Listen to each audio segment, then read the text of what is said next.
Hello friends, मैं हूं Sneha. Welcome to my channel for you and the child. आज का क्विज बेस्ड है सोशल स्टडीज के टॉपिक पैरेलल्स एंड मेरिडियंस पर, लैटिट्यूड्स एंड लॉन्गिट्यूड्स पर। इस क्विज में मैं आपसे पूछूंगी 11 सवाल और आपको कमेंट करके बताना है कि इन 11 सवालों में से कितने सवाल का जवाब आपका सही था।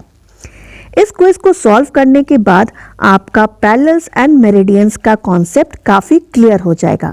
तो आइए इस क्विज को शुरू करते हैं।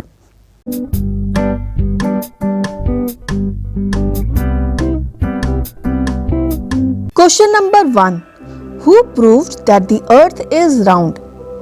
किसने ये सिद्ध किया कि पृथ्वी गोल है?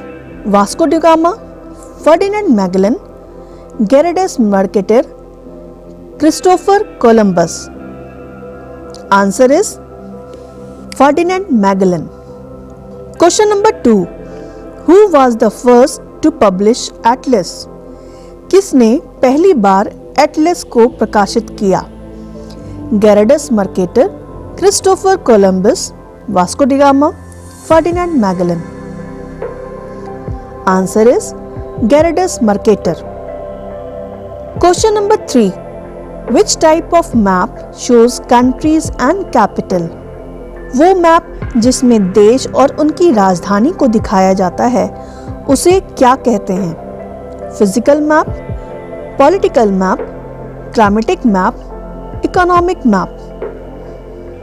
Answer is political map. Question number 4, the symbol used to show city on a map is? वो कौन सा चिन्ह है जिससे मैप पर शहरों को दर्शाया जाता है? Small circle, dash, triangle, rectangle? Answer is small circle. Question number 5, which colour is used in a physical map to represent water bodies, plains and highlands? कौन से रंगों का प्रयोग मैप पर जल, मैदानी इलाके और पहाड़ी इलाकों को दर्शाने के लिए किया जाता है? Red, blue and green, blue, yellow, orange, brown, blue, green, blue, green and brown? Answer is blue, green, brown. Question number 6, the longest parallel line latitude drawn on a globe is? Globe के ऊपर सबसे बड़ी parallel line कौन सी कहलाती है? Tropic of Cancer, Tropic of Capricorn, equator, Antarctic Circle? Answer is equator. Globe के ऊपर जितनी भी पैरेलल लाइंस बनाई जाती है उसमें सबसे बड़ी लाइन होती है इक्वेटर की, क्योंकि ये लाइन ग्लोब के बीचों बीच खींची जाती है और जैसे जैसे हम इक्वेटर से पोल की तरफ जाते हैं ये लाइन छोटी होती जाती है, चाहे हम नॉर्दर्न हेमिस्फीयर की तरफ जाएं या फिर साउदर्न हेमिस्फीयर की तरफ.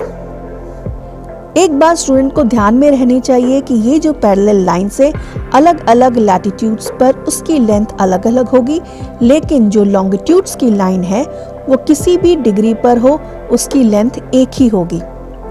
कारण ये कि पृथ्वी की शेप स्फेरिकल है.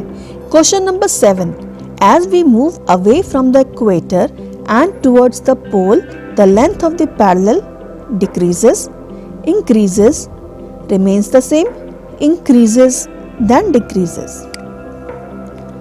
Answer is decreases. सबसे बड़ी लाइन इक्वेटर और इक्वेटर से ऊपर या नीचे की तरफ जाएंगे पोल की तरफ तो ये लाइन छोटी होती जाएगी. Question number 8, the maximum distance between any two meridian is at the equator, poles, Tropic of Cancer, Antarctic Circle? Answer is equator. Screen पर आप देख सकते हैं ये पिक्चर, जिससे आपको क्लियर हो जाएगा कि सबसे ज्यादा लेंथ दो मेरिडियन के बीच में कहां पर होगा?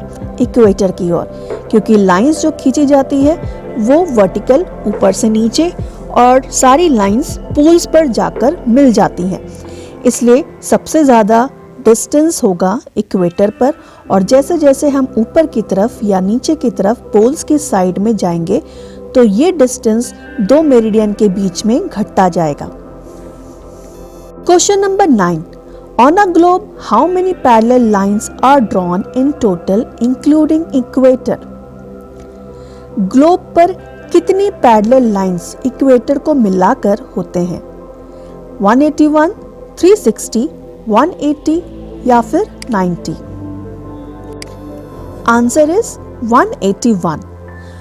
पैरेलल्स हो या मेरिडियंस, हर 1 डिग्री के इंटरवल पर पैरेलल और मेरिडियंस खींचे जाते हैं। ग्लोब के बीचों बीच जो पैरेलल खींची जाती है वो होता है इक्वेटर, और इक्वेटर से नॉर्थ पोल की तरफ, नॉर्दर्न हेमिस्फीयर की तरफ हम बढ़ते हैं, हर 1 डिग्री के अंतराल पर दूसरी पैरेलल लाइन खींची जाती है। इस तरह से इक्वेटर के ऊपर 90 पैरेलल लाइंस होती है, और उसी प्रकार इक्वेटर से नीचे सदर्न हेमिस्फीयर की तरफ साउथ पोल तक 90 पैरेलल लाइंस होती हैं। तो इन टोटल हो गया 90 + 90 + 1 इक्वेटर, 181।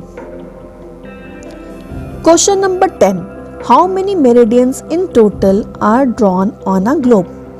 ग्लोब पर कितने मेरिडियंस की लाइन होती हैं? 181, 360, 180, 90? Answer is 360। मेरिडियंस की लाइन भी हर 1 डिग्री के अंतराल पर बनाई जाती है। क्योंकि पृथ्वी एक स्फेरिकल शेप का है तो टोटल मेरिडियंस की जो लाइन बनती है वो होती है 360।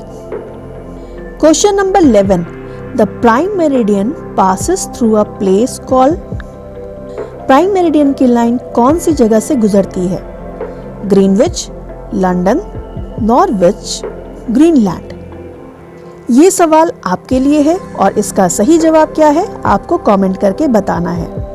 उम्मीद करती हूँ इस वर्कशीट की हेल्प से आपका पैरेलल एंड मेरिडियन का कॉन्सेप्ट क्लियर होगा। इसी आशा के साथ मिलती हूँ आपसे नेक्स्ट वीडियो में। Thank you so much for watching this video.